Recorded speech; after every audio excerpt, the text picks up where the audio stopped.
Hello, and welcome to Creepy Raindrops. Before you drift off to sleep, let me tell you a story that will help you relax and fall into a deep, peaceful slumber. Sit or lie down comfortably, and let the world around you slowly fade away. Tonight, I will take you on a journey through the woods, where the air is cool and the shadows of the trees stretch long. As you listen, let your mind relax, your body feel heavy, and all the noise in your head gradually fade away. Before we begin, I'd like to know, which city are you listening to this story from? And what time is it there? The whispering walls of the Winchester house. It was a cold autumn evening in the quiet town of San Jose, California. The year was 1933, a time when shadows stretched longer and whispers carried further in the crisp night air. Marcus Hensley, a historian in his mid-30s with a fascination for architectural oddities, had finally secured permission to spend the night inside the infamous Winchester Mystery House. The sprawling mansion, with its maze-like hallways, doors that opened to nowhere, and stairs that led to ceilings, was rumored to be haunted by the spirits of those slain by Winchester rifles. Marcus had always dismissed such stories as mere folklore. Yet, the promise of unraveling the mysteries of Sarah Winchester's strange architectural choices was irresistible. Armed with nothing but a leather-bound journal, a flashlight, and a camera, he stepped through the heavy oak doors into the house just as the last rays of sunlight dipped below the horizon. The caretaker, an elderly man named Mr. Hollis, handed him the key and warned, "She built this house to confuse the spirits, but the walls remember, Mr. Hensley. They always remember." Marcus chuckled politely, brushing off the ominous tone, and reassured himself that he was here for facts, not superstitions. As the night deepened, the house came alive in the silence. Floorboards creaked without weight. Faint whispers seemed to drift from behind closed doors, and the air grew colder in certain rooms. Marcus documented every oddity he encountered. By midnight, he found himself in a dimly lit seance room on the second floor.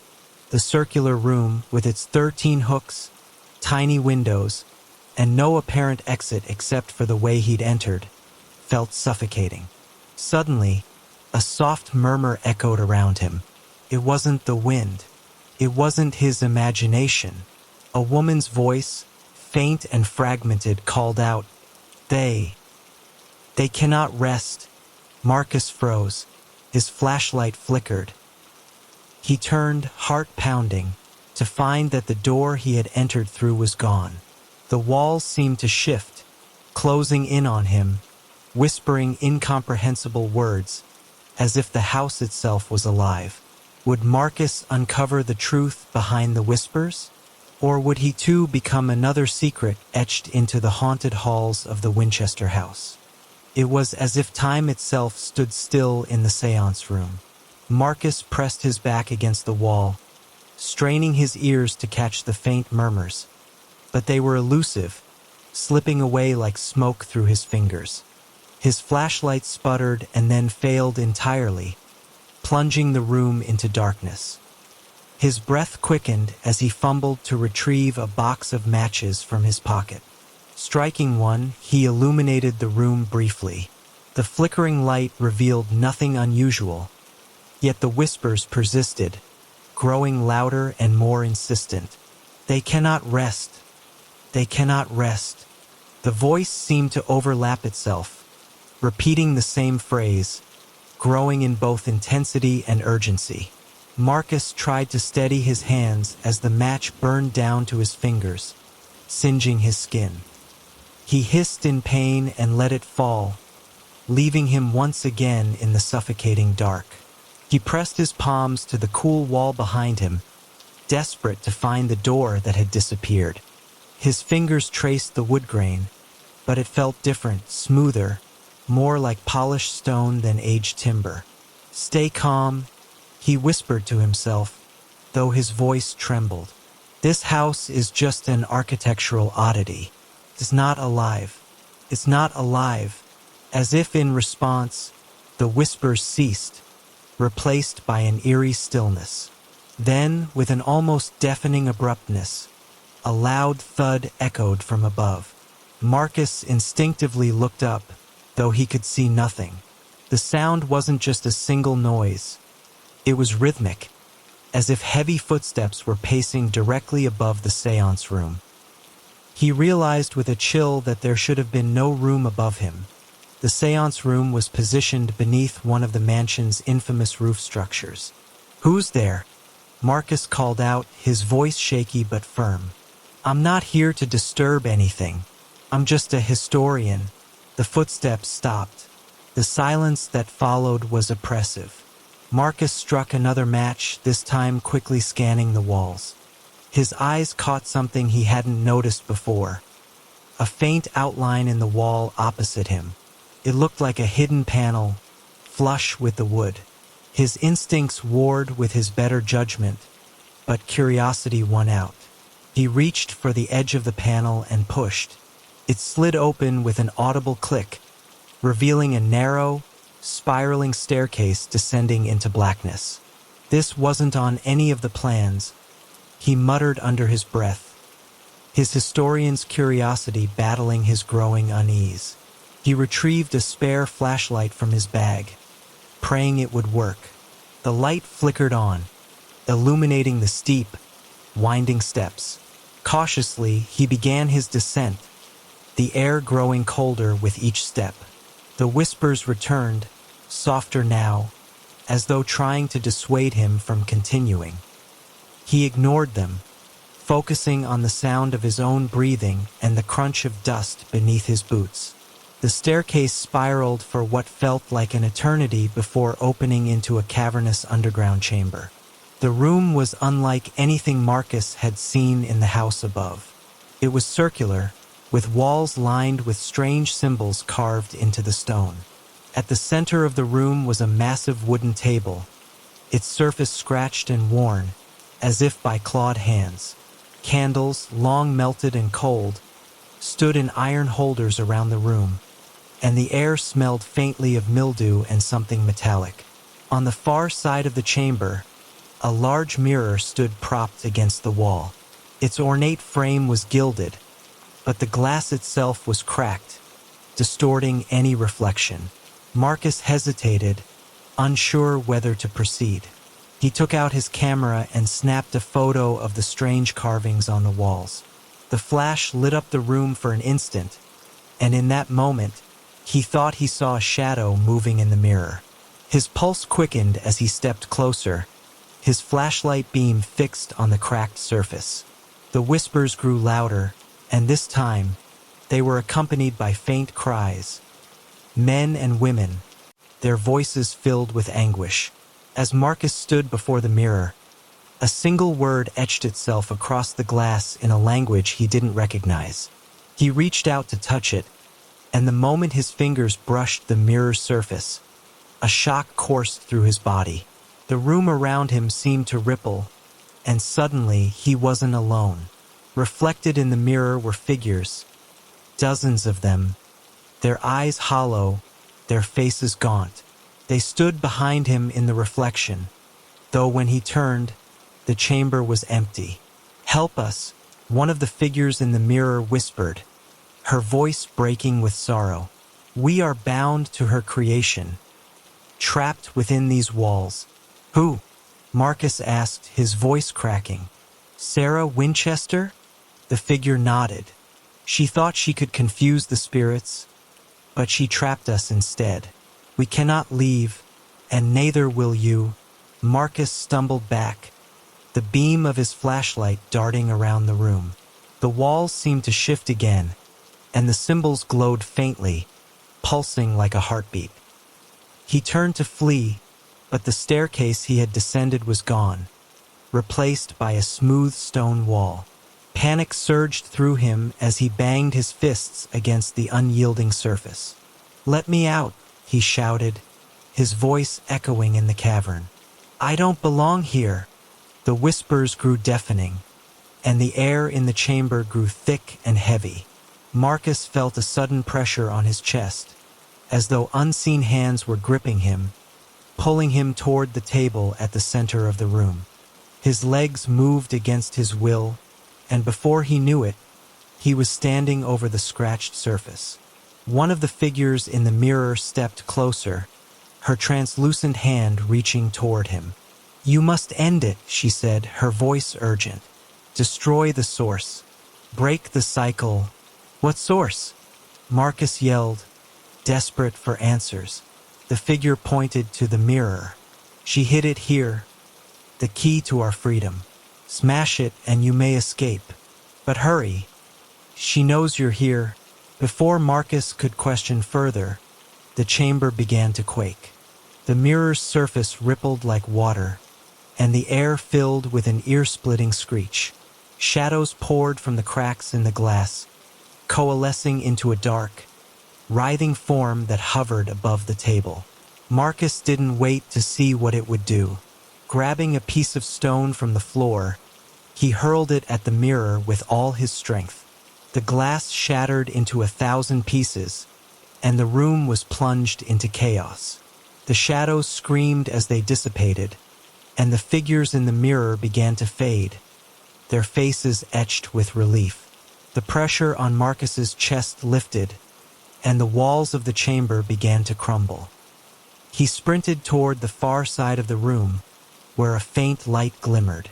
A hidden passageway had appeared, leading upward. He didn't hesitate, racing toward it as the chamber collapsed behind him.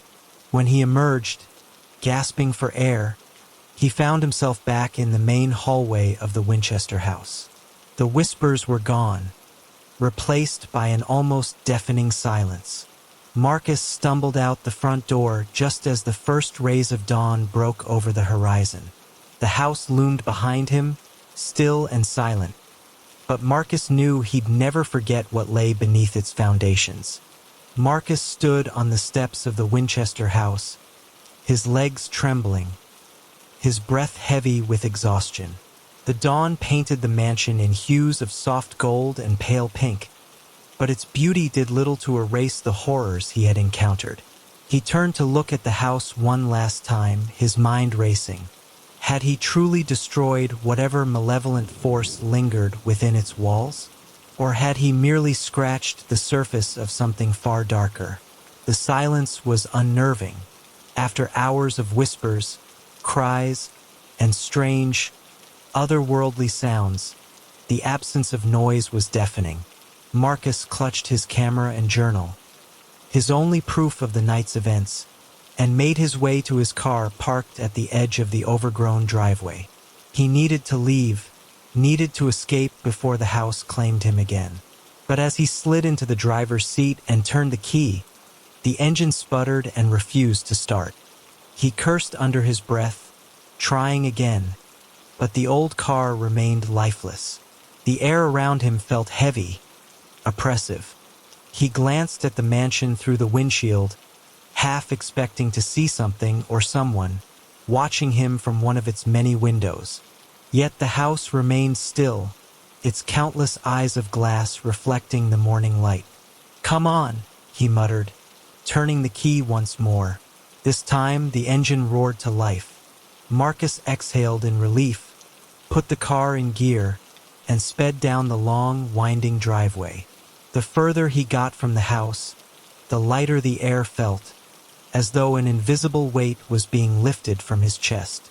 By the time he reached the main road, he was almost convinced that what had happened in the house was a product of his imagination, a trick of exhaustion and nerves. But the photographs in his camera and the scratches on his hands told a different story. Marcus didn't go home immediately. Instead, he drove to the university library where he often conducted his research. The campus was quiet this early in the morning. The sprawling lawns and stone buildings bathed in the warm glow of sunrise.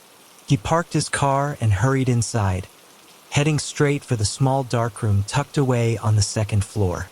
As the photographs developed, Marcus watched with a mix of anticipation and dread. The images slowly came to life, revealing the seance room, the hidden staircase, and the strange underground chamber. The carvings on the walls were eerily clear, their intricate patterns and symbols unlike anything he'd ever seen before. But it was the mirror that truly unsettled him. In the photograph, the figures he had seen in its cracked surface were visible, dozens of translucent, shadowy forms staring back at the camera. Their eyes, hollow and dark, seemed to pierce through the photograph, as if they were still watching him. Marcus leaned back in his chair, his hands trembling. He had proof that the house was more than just a curiosity or a tourist attraction. But what could he do with it? If he shared these images, would anyone believe him? And even if they did, would they understand the weight of what he had uncovered? As he sat there, lost in thought, he heard the faintest sound, a whisper soft and fleeting, like a breath against his ear. His heart raced as he turned, but the room was empty. He shook his head, trying to dismiss it, but the unease lingered. The house wasn't done with him. He could feel it. In the days that followed, Marcus tried to resume his normal life. He buried himself in his work, poring over books and archives in an attempt to make sense of the symbols he had seen in the underground chamber. He contacted colleagues who specialized in ancient languages and esoteric traditions, sharing sketches of the carvings under the guise of academic curiosity. But no one could identify their origin. As the nights grew longer and colder, Marcus began to notice strange occurrences around him. Lights in his apartment flickered without explanation. Shadows seemed to move in the corners of his vision, but when he turned to look, there was nothing there. The whispers returned, soft at first, but growing louder with each passing night. One evening, as he sat at his desk, sifting through his notes, he felt a sudden chill. The temperature in the room dropped sharply, and his breath fogged in the air. He froze, his pen hovering over the page, as a faint sound reached his ears. It was the creak of floorboards, slow, deliberate, as though someone was walking toward him. "Who's there?" Marcus called out, his voice trembling. The room was silent, save for the pounding of his heart.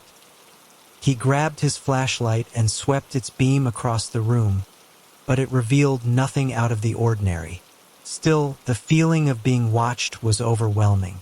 He turned back to his desk, and his blood ran cold.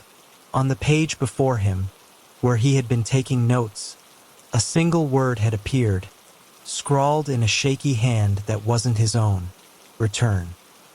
Marcus tried to ignore the warning, but the phenomena only escalated. The whispers grew louder, more insistent, and the shadows in his apartment took on shapes. Indistinct, but unmistakably human. Objects moved on their own, and the air was thick with a sense of dread. Sleep became impossible, as his dreams were plagued by visions of the Winchester house. He saw its endless halls, its impossible staircases, and the underground chamber. The figures in the mirror called to him, their voices echoing in his mind. "You must come back," they whispered. "Finish what you started." It wasn't just a request, it was a demand. Desperate for answers, Marcus decided to return to the house. He told himself it was for closure, to confront whatever force had latched onto him and put an end to it once and for all. He packed a bag with supplies: a flashlight, extra batteries, a crowbar, and a small notebook, and set off for San Jose as the sun dipped below the horizon. The house loomed in the darkness, its many windows glowing faintly under the light of a full moon. Marcus hesitated at the gate, his heart pounding. The air was heavy with the same oppressive energy he had felt the night of his first visit. Gathering his courage, he pushed open the gate and stepped onto the overgrown path leading to the front door. The moment he crossed the threshold, the whispers returned. They were louder now, filling the air like a chorus of despair. Marcus gripped his flashlight tightly as he navigated the dark, winding halls, following an invisible pull that seemed to guide him deeper into the house. The seance room was just as he remembered it, dimly lit, claustrophobic, and eerily silent. The hidden panel in the wall slid open as if waiting for him, revealing the spiral staircase. Marcus descended without hesitation, the air growing colder with each step. When he reached the underground chamber, he was not surprised to find the mirror intact, its surface whole and unbroken. The carvings on the walls glowed faintly, pulsing in rhythm with the whispers. "You came back," a voice said, soft and mournful. Marcus turned to see one of the figures from the mirror standing before him. She was faint, her form barely more than a shadow, but her eyes were filled with a deep sorrow. "Why?" Marcus asked. "What do you want from me?" "You must end it," she said. "Destroy the house. Free us all." Marcus stared at her, the weight of her words sinking in. He didn't know how, but he knew she was right. The house was a trap, a prison for restless souls. And as long as it stood, it would continue to claim more victims. But destroying the Winchester house was no small task. It was a fortress of confusion and chaos, built to confound both the living and the dead. And as Marcus stood in the chamber, he realized that the house would not let him go so easily. The walls began to close in, the whispers rising to a deafening roar. Marcus gripped the crowbar in his hand, his resolve hardening. He would not leave until the house was finished, and neither would its ghosts. The battle for the Winchester house had only just begun. Marcus gripped the crowbar tightly, his knuckles white, his breath shallow as the air grew thicker with every passing moment. The chamber around him seemed to pulse like a living being, the carvings glowing brighter, casting eerie shadows that danced along the curved walls. The whispers were no longer just voices. They felt like physical presences, pressing against his ears, his chest, his very soul. "Free us," the shadowy figure urged again, her translucent form wavering like smoke caught in a draft. "The house will fight you. It will not let go easily." Marcus swallowed hard, sweat beading on his brow despite the biting chill of the chamber. "How do I destroy it?" he asked, his voice trembling but resolute. The figure pointed to the mirror, its surface eerily smooth and unmarred despite his earlier attempt to shatter it. "The mirror holds the link. Through it, she bound the spirits here. You must break the connection completely." Marcus hesitated, staring at the mirror. It seemed almost mundane now, a simple piece of glass in an ornate frame.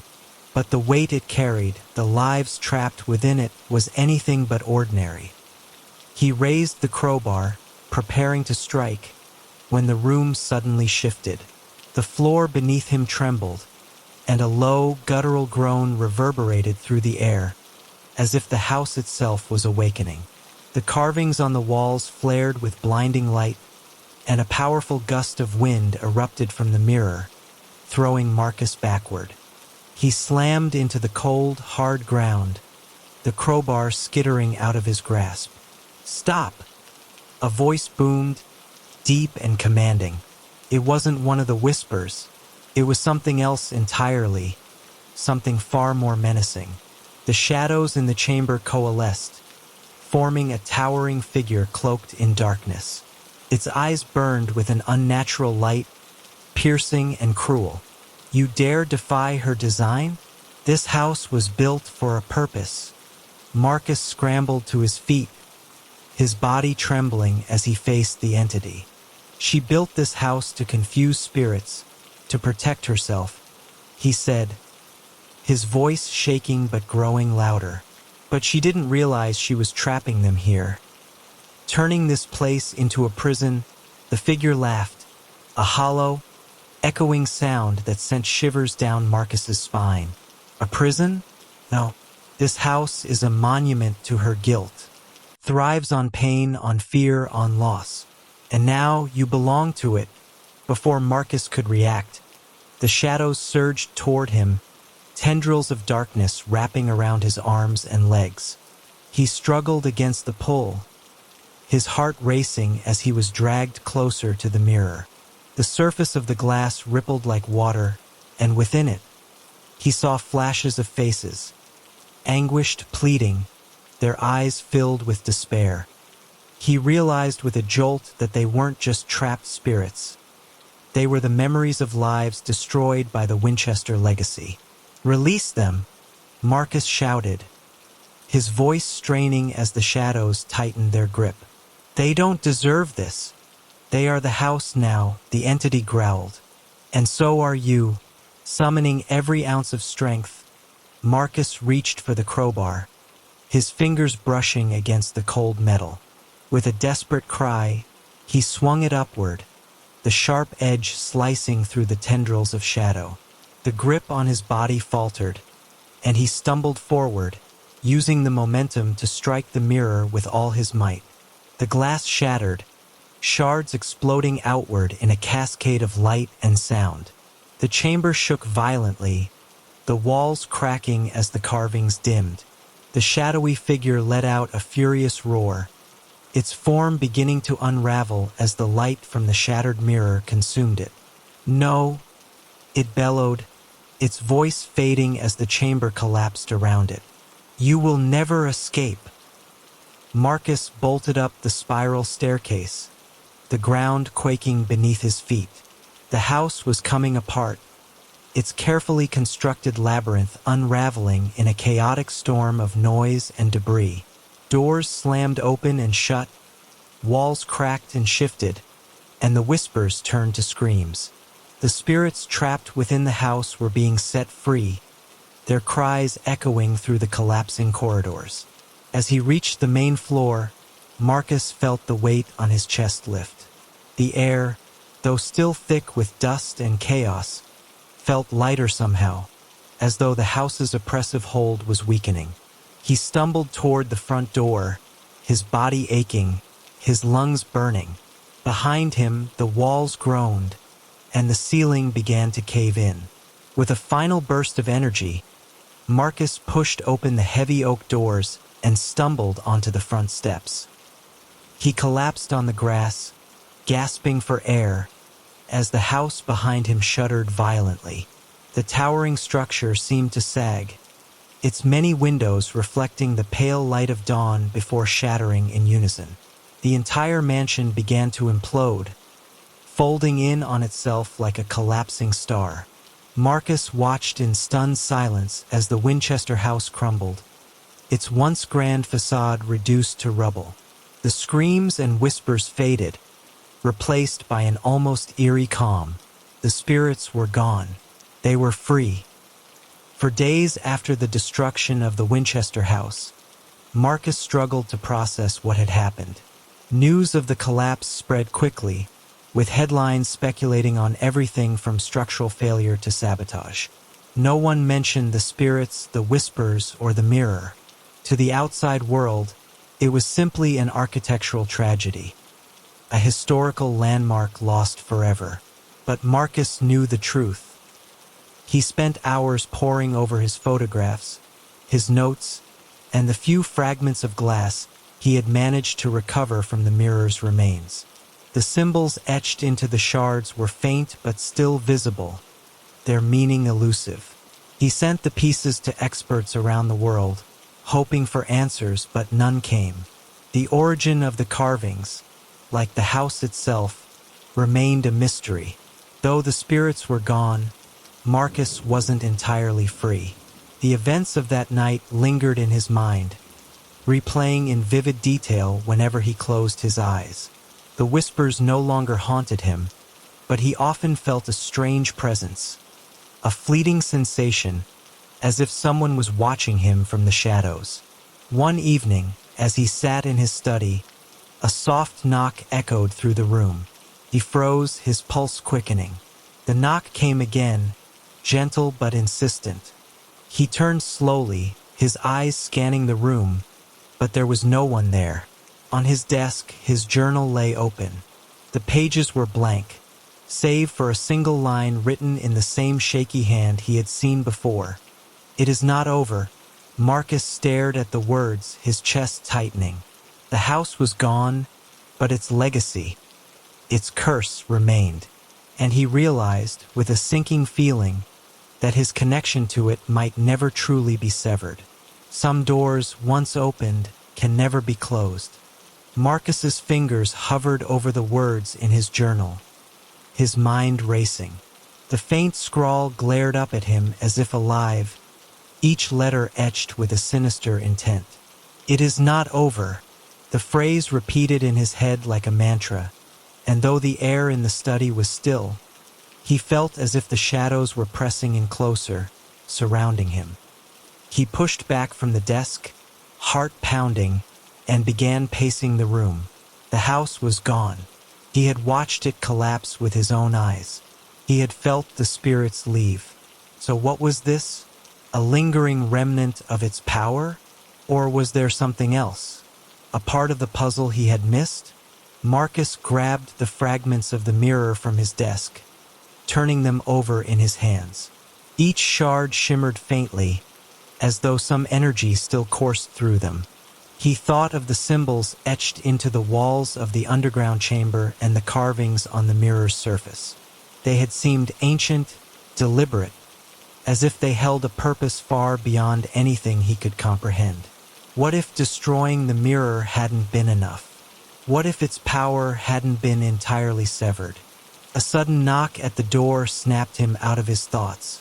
The sound was sharp, urgent, reverberating through the quiet apartment. Marcus frowned, glancing at the clock on the wall. It was nearly midnight, far too late for visitors. He hesitated, his hand hovering over the doorknob, before opening it cautiously. Standing in the hallway was a woman he didn't recognize. She looked to be in her mid-30s, with dark hair pulled into a loose braid and eyes that held a quiet intensity. She wore a simple coat, her hands tucked into its pockets, and her expression was serious. "Marcus Reed?" she asked. "Yes," Marcus replied warily. "Who are you?" "My name is Dr. Evelyn Hart," she said. "I'm an anthropologist specializing in folklore and esoteric studies. I've been researching the Winchester house for years." Marcus's grip tightened on the doorframe. "The house is gone," he said, his voice sharp. "It collapsed. There's nothing left." "That's not entirely true," Evelyn said, her tone measured. She pulled a small, leather-bound notebook from her coat and opened it, revealing pages filled with intricate sketches, symbols, much like the ones Marcus had seen in the underground chamber. These markings, they're part of a larger system, a network, if you will. The Winchester house was only one node. Its destruction might have freed some spirits, but it's destabilized something much bigger. Marcus stared at her, his mind racing. "How do you know this?" Evelyn hesitated, then pulled a photograph from her notebook. It showed a weathered wooden door, its surface covered in carvings identical to those Marcus had seen beneath the house. "This door was uncovered in an excavation site in New Orleans 3 weeks ago," she explained. "The symbols match exactly. I believe Sarah Winchester wasn't just building a house to confuse spirits. She was trying to contain something, and whatever that was, it's no longer bound." Marcus felt a chill creep down his spine. "Are you saying destroying the house made it worse?" "I'm saying the house was part of a system meant to hold this force in check," Evelyn said. "And now that system is breaking down." Evelyn's revelation left Marcus reeling. Over the next several days, he worked alongside her, poring over ancient texts, maps, and records she had collected during her research. Her theory was unsettling yet compelling. The Winchester house wasn't just an eccentric construction project. It was a keystone in a network of sites scattered across the country, each one designed to anchor a powerful, malevolent energy. "The symbols are ancient," Evelyn explained one evening as they sat in Marcus's study, the desk between them covered in papers and artifacts. They predate anything we've seen before, older than any known civilization. Sarah must have come across them during her seances or her travels. She believed the spirits of those killed by Winchester rifles were haunting her. But I think she was also trying to appease something much older, much darker. Marcus rubbed his temples, exhaustion setting in. If this network is breaking down, what happens next? Evelyn hesitated, her gaze flickering to the shards of the mirror on the desk. I think the entities it was holding back will begin to manifest, she said quietly. The whispers, the shadows, the figures you saw in the mirror, they were just the beginning. Without the containment system, they'll grow stronger. They'll spread. Then we have to stop it, Marcus said firmly. We have to rebuild whatever Sarah was trying to create. It's not that simple, Evelyn said, shaking her head. We don't fully understand how the system worked. And even if we did, replicating it would take years, decades, maybe. Marcus's frustration boiled over. Then what are we supposed to do? Just sit back and let these things take over? Evelyn met his gaze, her expression grim. There might be another way. If we can trace the origin of these symbols, find the source of this energy, we might be able to sever its connection to our world entirely. Marcus felt a flicker of hope, though it was quickly tempered by the weight of their task. Where do we start? Evelyn slid a map across the table, her finger tracing a line from California to New Orleans and then further east, across the Atlantic.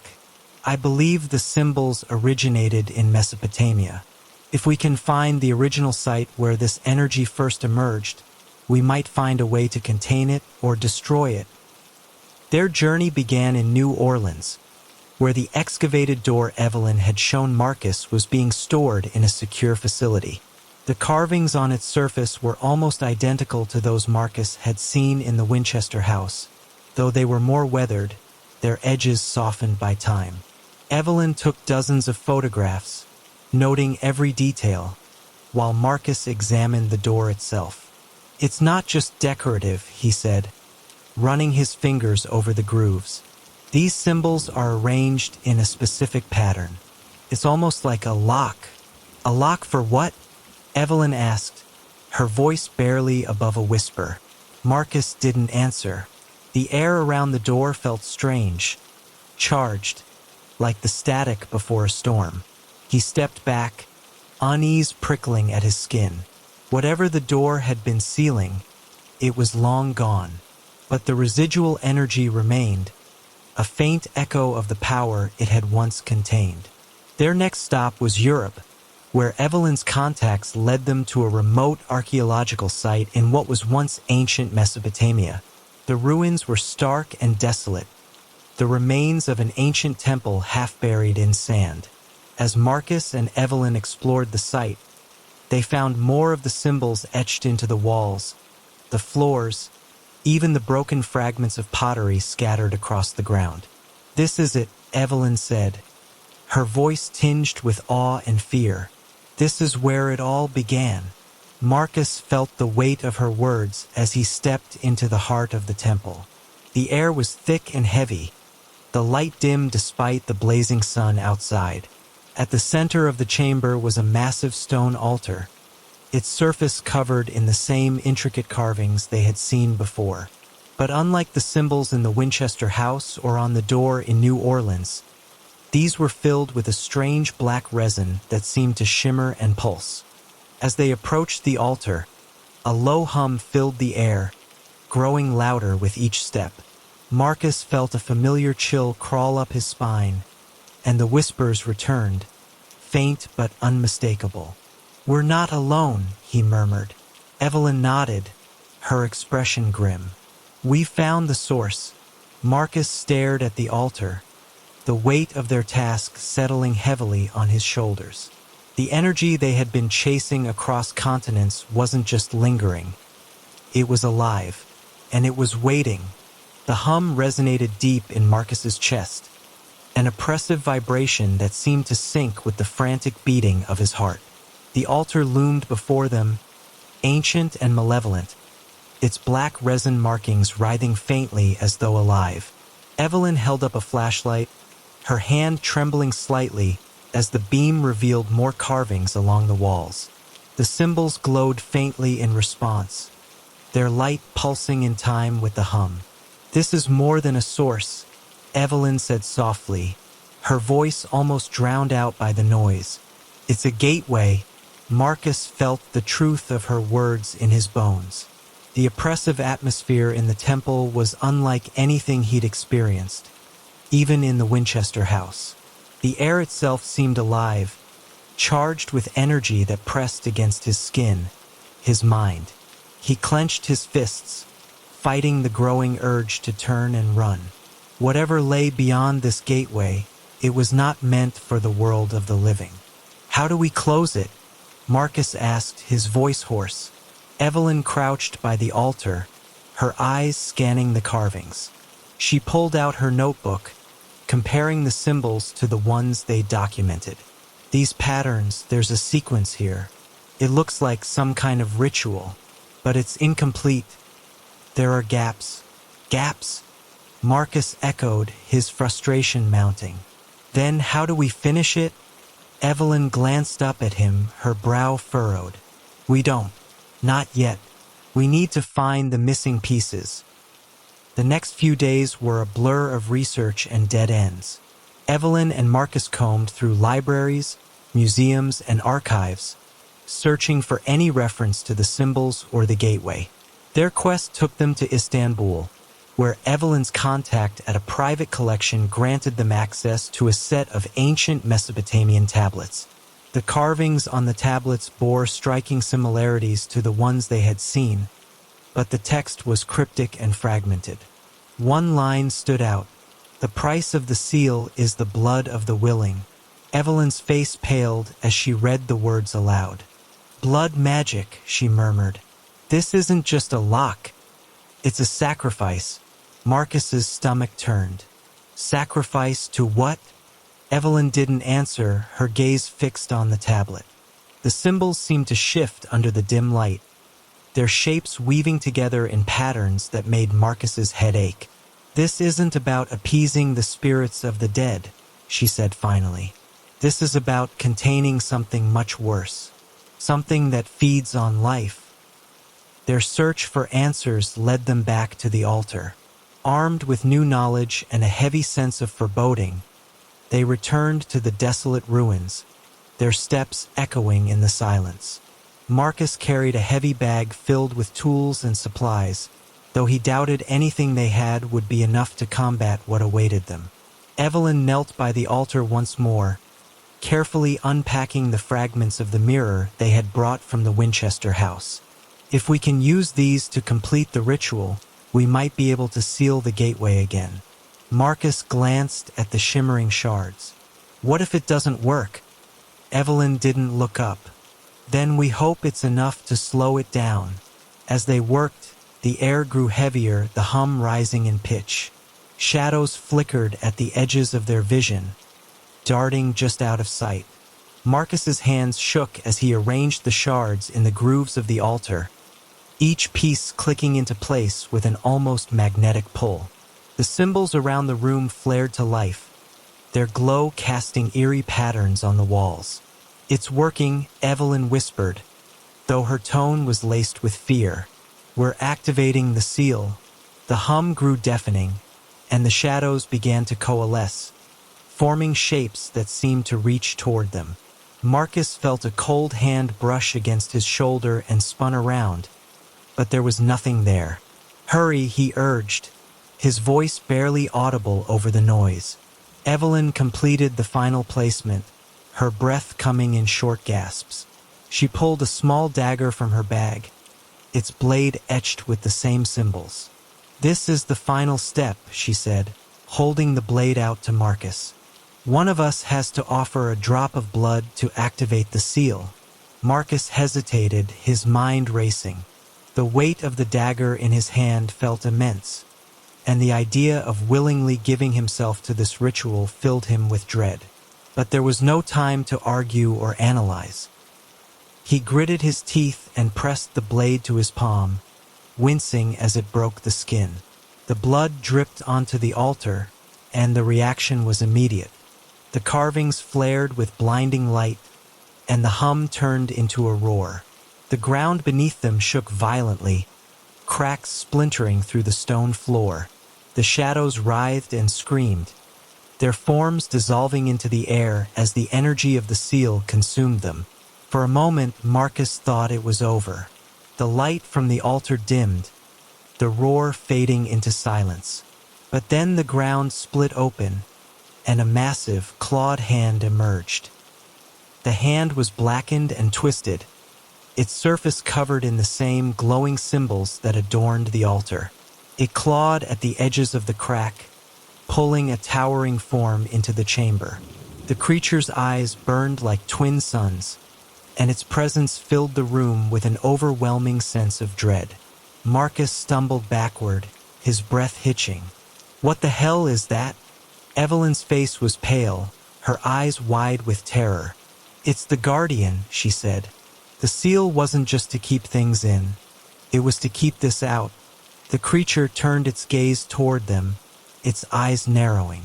It let out a guttural growl, the sound vibrating through Marcus's chest. He could feel its anger, its hunger, as though it were a living thing pressing against his mind. "We need to finish the ritual," Evelyn shouted, scrambling to her feet. "The seal isn't complete yet." Marcus grabbed the dagger and lunged toward the altar, his body moving on pure adrenaline. The creature roared, swiping at him with its massive hand, but he ducked just in time. He reached the altar and drove the blade into its center, a surge of energy erupting from the stone. The light engulfed the creature, its roar turning into a scream of fury and pain. The ground shook violently, and Marcus felt himself being lifted off his feet as the energy consumed the chamber. He caught a glimpse of Evelyn, her form silhouetted against the blinding light, before everything went black. When Marcus awoke, he was lying in the sand outside the ruins. The air was still, the sky a pale gray as dawn broke over the horizon. He sat up slowly, his body aching, and looked around. The entrance to the temple was gone, buried beneath tons of stone and rubble. Evelyn was nowhere to be seen. Marcus staggered to his feet, his mind racing. He called her name, his voice echoing into the stillness, but there was no response. He searched the area for hours, but it was as if she had vanished completely. As the sun rose higher, Marcus stood at the edge of the ruins, the weight of everything that had happened pressing down on him. The seal was complete, the gateway closed, but the cost had been high, and the lingering energy in the air told him that their fight was far from over. The symbols, the whispers, the shadows, they weren't done with him yet. As Marcus stood amidst the ruins, the dawn light casting long shadows over the sand, he clutched the dagger tightly, its blade still warm from the ritual's energy. His heart ached with the weight of Evelyn's disappearance. The silence around him was unnatural, as if the world were holding its breath. Though the gateway had been sealed, the unease in his chest told him the battle was far from over. The air still thrummed faintly with a residual hum, a reminder that what they had encountered wasn't fully contained. It was merely pushed back. The entities beyond the veil wouldn't give up so easily. Exhausted and defeated, Marcus returned to the city. His thoughts were consumed by Evelyn's words, her belief that the network of sites was interconnected. The Winchester House, the Mesopotamian Temple, and the door in New Orleans, they were all part of something vast and ancient. The idea haunted him. If one gateway had been compromised, how many others were at risk? He couldn't shake the sense of responsibility pressing on him. Evelyn had entrusted him with her research, her knowledge, and her belief in a solution. Her disappearance wasn't just a loss, it was a call to action. Marcus knew he couldn't walk away, even if it meant facing the same darkness again. Weeks passed as Marcus pieced together Evelyn's notes. Her research hinted at additional sites, places where similar symbols had been found. A pattern began to emerge, forming a crude map of locations across the globe. Most were ancient ruins, long abandoned and shrouded in mystery. But one stood out, a location in South America that hadn't been thoroughly explored. The site, nestled deep within the Amazon rainforest, was marked with an ominous name in Evelyn's notes. The Silent Steps. Marcus couldn't ignore the connection. If this place was another piece of the puzzle, he had to find it. The journey to the Amazon was arduous. Marcus hired a local guide, Matteo, who had extensive knowledge of the region and a healthy skepticism about the ruins Marcus sought. The Silent Steps? Matteo asked, raising an eyebrow. Locals won't go near it. They say it's cursed. People who venture there don't come back. Marcus suppressed a shiver. I've heard the stories. I still need to see it. Matteo sighed, adjusting the strap on his pack. Your funeral, amigo. But if we hear whispers, we turn back. No argument. The trek through the dense jungle was grueling. Thick vines and towering trees formed a labyrinth that seemed to close in around them. The air was heavy with humidity, and the constant buzz of insects was a grating backdrop to their cautious steps. Marcus couldn't shake the feeling of being watched, though Matteo dismissed it as the paranoia of an outsider and used to the jungle's wildness. After days of travel, they arrived at the site. The ruins were hidden beneath layers of vegetation, their stone structures barely visible through the dense foliage. Marcus felt a chill as he stepped closer. The carvings on the stones were unmistakable, symbols identical to those he had seen at the Winchester House and the Mesopotamian temple. This is it, he murmured, his voice barely audible. Matteo stayed back, his expression wary. Be careful, Marcus. This place, it doesn't feel right. As Marcus explored the ruins, he discovered a staircase descending into the earth. The air grew cooler as he descended, the light from his flashlight casting long, flickering shadows on the walls. The carvings became more intricate, their patterns winding together in a mesmerizing but unsettling display. At the bottom of the staircase, he found a circular chamber. In its center stood another altar similar to the one in Mesopotamia. The symbols on its surface glowed faintly, pulsing in rhythm with the faint hum that filled the air. Surrounding the altar were stone pillars, each etched with runes and depictions of shadowy figures. Marcus approached cautiously, his every instinct screaming at him to turn back. The air felt alive, charged with the same oppressive energy he had felt before. As he reached the altar, a whisper brushed against his ear. Marcus! He froze, his heart pounding. The voice was familiar, Evelyn's. He turned sharply, his flashlight sweeping across the chamber, but there was no one there. Marcus! The voice came again, softer this time. Help me! He felt a surge of hope and fear. Evelyn? Is that you? The air around him shifted, the shadows on the walls seeming to move of their own accord. A figure emerged, faint and flickering, like a projection on an old film reel. It was Evelyn, but her form was distorted, her face pale and her eyes wide with fear. They took me, she said, her voice trembling. They're trying to break through. The seals are weakening. Marcus felt a lump rise in his throat. How do I stop it? Evelyn's image flickered, her form growing fainter. The network must be completed. The seals must be strengthened. You have to find the others. Her voice cut off as the chamber shuddered violently. The light from the altar flared, and the shadows on the walls surged forward, converging on Evelyn's form. She let out a scream, and then she was gone. The chamber fell silent, the hum subsiding into a heavy stillness. Marcus stood frozen, his mind racing. Evelyn's message was clear. The seals were failing, and the network needed to be restored. But how could he do it alone? When he returned to the surface, Matteo was waiting, his expression grim. I heard screaming. What happened? Marcus shook his head, struggling to find the words. Evelyn, she's alive, or part of her is. She's trapped between here and wherever they are.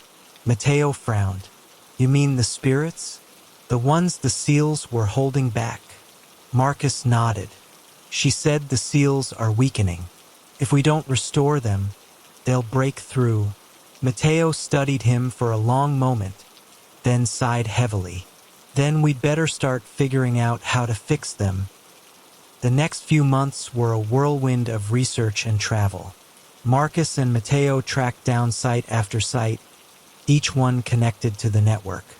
They encountered ancient texts, hidden chambers, and artifacts that hinted at the power of the seals. But each discovery came with its own dangers, traps, hostile entities, and the ever-present risk of failure. Through it all, Marcus felt Evelyn's presence, her voice guiding him in moments of doubt. She became his anchor, a reminder of why he couldn't give up. But he also felt the growing strength of the entities they were fighting against. The shadows grew darker, the whispers more insistent, and the energy more volatile with each passing day. The final sight brought them to a remote island in the Pacific, where a massive stone monolith stood at the edge of a cliff. The carvings on its surface were unlike anything Marcus had seen before, their patterns chaotic and frenzied. This is it, he said, his voice barely audible. The last seal. As he and Matteo worked to activate the monolith, the air grew heavy with anticipation. The shadows around them began to writhe, and the ground shook beneath their feet. Marcus felt the now familiar hum in his chest, stronger than ever before. When the seal finally activated, the energy erupted in a blinding surge of light. The shadows let out a deafening scream, their forms dissolving into the air. For a moment, Marcus thought they had won. But as the light faded, he realized the battle was far from over. The seals might have been restored, but the entities beyond the veil were more determined than ever. And they were watching. Marcus stared at the monolith, the weight of his journey settling over him. This wasn't the end, it was only the beginning. The fight to protect the world from the darkness would continue, and he would be at the center of it, whether he liked it or not. The weeks following the restoration of the final seal were marked by an uneasy calm. Marcus and Matteo returned to the mainland, their bodies weary from the ordeal but their minds restless. For Marcus, the memory of Evelyn's distorted figure, her voice pleading for help, haunted his every thought. The seals had been restored, but the question lingered. For how long? Everywhere he went, Marcus felt a strange presence, as though unseen eyes were watching him from the shadows. The sense of accomplishment at sealing the gates was tempered by the ominous feeling that they had merely delayed the inevitable. The entities were still out there, testing the boundaries of their confinement, waiting for the next weakness to exploit. Matteo had returned to his village, leaving Marcus to grapple with the burden alone. The jungle guide had done more than his fair share, risking his life repeatedly. Marcus couldn't fault him for wanting to leave it all behind. But for Marcus, walking away wasn't an option. The seals, the entities, and Evelyn's fate. It was all connected, and it was all on him to figure out what came next. One night, as Marcus sat in a dimly lit motel room with Evelyn's notes spread out across the bed, he noticed something he hadn't seen before. Amidst the sketches of symbols and maps was a handwritten letter addressed to him. It was dated just days before their expedition to the Mesopotamian temple. Marcus, if you're reading this, it means we've gone further than I ever thought we would. It also means you're strong enough to keep going, even if I'm not there with you. You need to know something. The seals aren't just locks, they're keys too. They're meant to keep the entities out, yes, but they also connect to something deeper. Something we've barely begun to understand. If anything happens to me, promise me you'll follow the trail. You have to find the source. The seals are only a part of the equation. Whatever lies at the heart of all this, it's more powerful than anything we've encountered. And it might be our only hope. Evelyn. Marcus stared at the letter, his mind racing. The source. The seals were connected to it, but what exactly was it? A force for good? A neutral power that could be weaponized? Or something far more dangerous? The vagueness of Evelyn's words frustrated him, but they also ignited a sense of purpose. He had restored the seals, but the source felt like the missing piece of the puzzle. Marcus began reaching out to other researchers, historians, and archaeologists, anyone who might have insight into the seals or their origins. His inquiries were met with skepticism, confusion, or outright dismissal. Most people considered the symbols he described to be too obscure or their connections to different cultures too tenuous to be taken seriously. It wasn't until he contacted Dr. Eleanor Grayson, a reclusive expert on ancient cosmology, that he found someone willing to listen. Dr. Grayson was intrigued by the patterns he described and invited him to visit her in her secluded library in Scotland. The trip to Scotland felt surreal, the moody skies and rolling hills providing a stark contrast to the oppressive jungles and deserts Marcus had grown accustomed to. Dr. Grayson's library was housed in an old stone manor perched on a windswept cliff overlooking the sea. The sound of crashing waves provided a constant backdrop as Marcus explained everything: the seals, the entities, and Evelyn's disappearance. Dr. Grayson listened intently, her sharp green eyes never leaving his face. When he finished, she leaned back in her chair and steepled her fingers. "You're chasing something older than recorded history," she said finally. "These seals, these symbols, they predate any civilization we know of. They're fragments of something lost, something that's been deliberately erased." Marcus frowned. Erased by who? Or what? Dr. Grayson gestured to the rows of books lining the room. "The stories we have, myths, legends, even religions, they're echoes of this ancient conflict. The seals were created to protect us, but over time, the knowledge of how they work and what they guard against has been forgotten or hidden." Marcus leaned forward, his pulse quickening. "You think the source is part of that knowledge?" Dr. Grayson nodded. "If the seals are keys, as your friend believed, then the source might be the lock or the power behind it. It could be the reason the entities are so desperate to break through." "Do you know where to find it?" Marcus asked. Dr. Grayson hesitated, then rose from her chair. She retrieved an old, leather-bound book from a high shelf and placed it in front of him. The pages were filled with intricate illustrations and cryptic text, but one image stood out: a vast, glowing tree with roots stretching deep into the earth and branches reaching toward the stars. "This," she said, pointing to the tree, "is the closest representation we have of the source. It's been called many things: the tree of worlds, the axis mundi, the pillar of creation. If it exists, it's likely hidden in a place where the barriers between dimensions are weakest." Marcus studied the image, his chest tightening. The tree's roots were intertwined with symbols similar to those of the seals, suggesting a direct connection. "How do I find it?" Dr. Grayson's expression darkened. "If the legends are true, the path to the source is treacherous. You'll need to follow the patterns left by the seals, and even then, there's no guarantee you'll survive. The entities you've encountered, they'll do everything in their power to stop you." The journey to the source became Marcus's obsession. He traced the patterns of the seals across maps, following their alignment to points where ley lines, theoretical energy pathways, converged.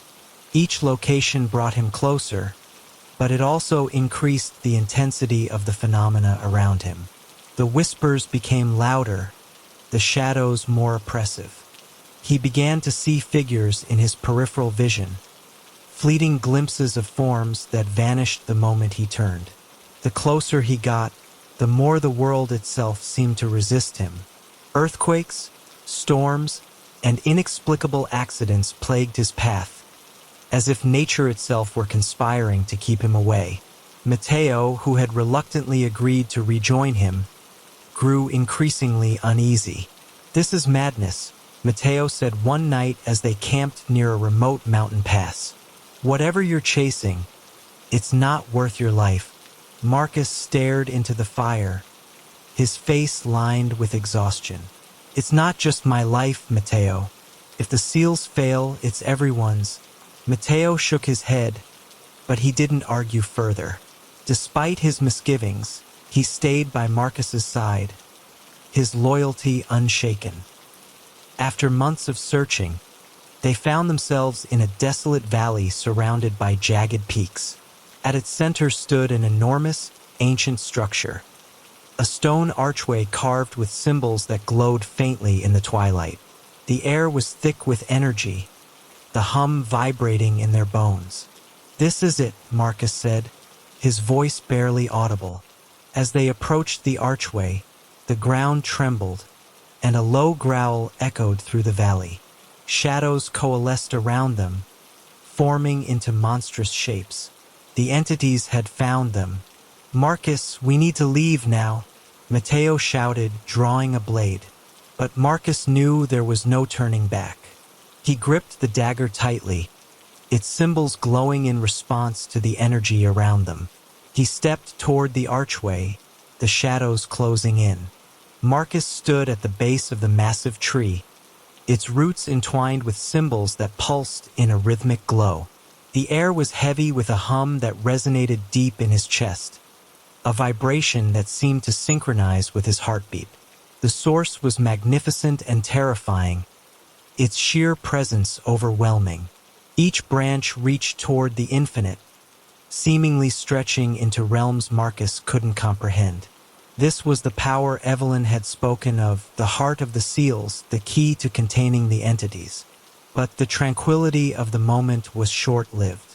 Behind him, the shadows that had pursued him through the archway began to coalesce once more, their forms twisting into grotesque shapes. The entities were relentless, their rage palpable as they surged forward. "Marcus!" Matteo's voice broke through the din as he stumbled through the archway, blood staining his shirt. "They're coming. We don't have much time." Marcus turned, his grip tightening on the dagger. "I need to activate the source. It's the only way to end this." Matteo's eyes widened. "Activate it? You don't even know what it will do. This thing, it's not just power. It's something alive." Marcus glanced back at the tree, its glow intensifying. He knew Matteo was right. The source wasn't merely a tool. It was a force of creation and destruction, a balance that could tip either way. But he also knew he had no choice. The seals had been temporary barriers, but this could be the solution. "Hold them off," Marcus said, his voice firm. "I'll figure it out." Matteo hesitated, then nodded, raising his blade as the shadows advanced. "You'd better hurry." Marcus approached the base of the tree, its roots rising like a labyrinth around him. Symbols glowed faintly on the bark, each one pulsing with energy. He traced his fingers over them, feeling a warmth that seeped into his skin. As his touch lingered, a deep, resonant voice filled the air. Not spoken words, but an impression in his mind. "You seek to awaken the balance. Do you understand the cost?" Asterisk, asterisk. Marcus froze, his breath catching. The voice wasn't threatening, but its weight was undeniable. He hesitated, unsure how to respond. "I don't know what the cost is," he admitted, his voice trembling. "But I know what will happen if I don't do this. The seals are failing. The entities, they'll destroy everything if they break through." The voice hummed, a low vibration that seemed to ripple through the roots beneath his feet. The seals are fragments of a greater truth. To awaken the source is to bind yourself to it. Your essence will become part of the balance. Are you willing to bear that burden? Asterisk asterisk. Marcus's mind raced. The words were cryptic, but the implication was clear. Activating the source would require more than a simple action. It would demand a piece of him, perhaps all of him. But as he glanced back at Matteo, who was desperately fending off the advancing shadows, and thought of Evelyn's plea, he knew his answer. Yes, he said, his voice steady. If it means stopping them, I'll do it. The symbols on the tree flared brightly, their glow blinding. Marcus felt a surge of energy coursing through him, a force so powerful it nearly brought him to his knees. The roots shifted, opening to reveal a spiraling staircase leading downward into the earth. The descent into the tree felt endless. The further Marcus went, the more the air changed, becoming thicker and charged with energy. The hum grew louder, a constant pulse that echoed in his chest. The walls around him were alive with light, the symbols flowing like liquid across the surface. When he finally reached the bottom, he found himself in a cavernous chamber. At its center was a pool of shimmering liquid light, its surface rippling as though alive. The source's energy radiated from it, filling the room with an almost unbearable intensity.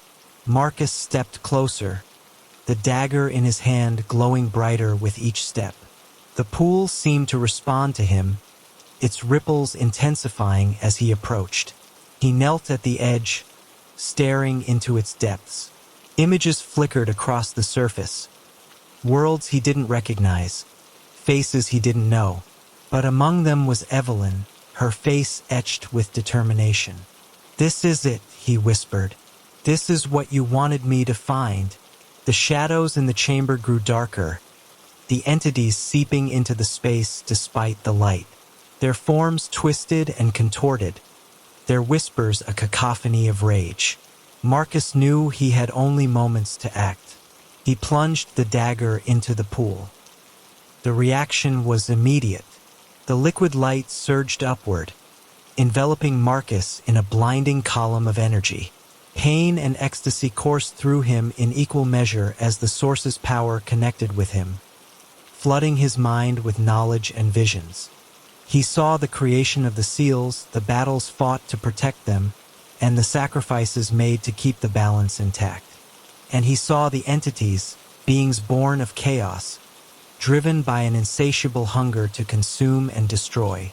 They had been contained for millennia, but their patience was wearing thin. The seals had been enough to hold them back, but without the source's guidance, their strength had grown.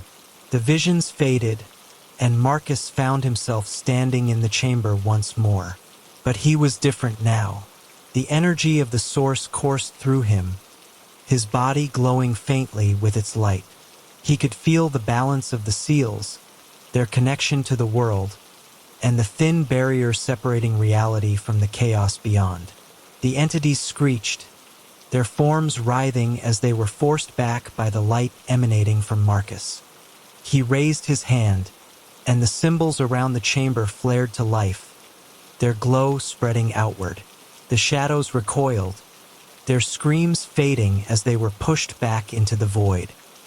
When the light finally subsided, the chamber was silent. Marcus stood alone, the dagger still in his hand. He could feel the weight of the source within him, a constant presence that both grounded him and set him apart. He was no longer just Marcus, he was a guardian, a part of the balance that maintained the seals. He returned to the surface to find Matteo leaning against the archway, his blade still in hand. The man's face lit up with relief at the sight of Marcus. "Did it work?" Matteo asked, his voice hoarse. Marcus nodded. "The seals are safe for now. But the fight isn't over." Matteo frowned. "What do you mean?" Marcus glanced back at the archway, its symbols now dormant. "The source is part of me now. The entities won't stop trying to break through, But as long as the balance holds, we have a chance.